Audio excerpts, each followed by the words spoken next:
So now let's talk more about energy and enthalpy.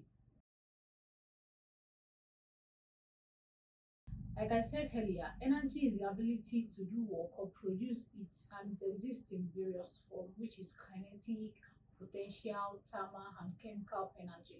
And I said kinetic energy is the energy in motion. I also mentioned that potential energy is the energy that is stored, while thermal energy is related to temperature, and chemical energy is the energy stored in the bond of molecules.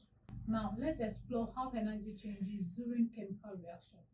We have two main types, exothermic and endothermic. And I said exothermic reactions are reactions that release energy, often as heat. Let's take combustion of methane as an example.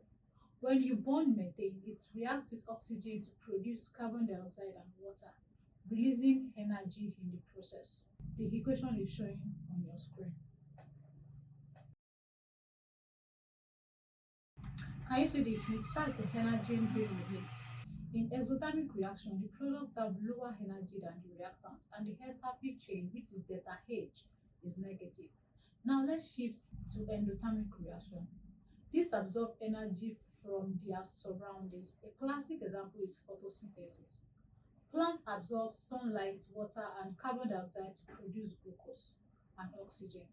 If you check the equation showing on your screen, you can see that carbon dioxide reacts with water to give us glucose and oxygen. Can you think of other endothermic reactions? Share your examples in the comments.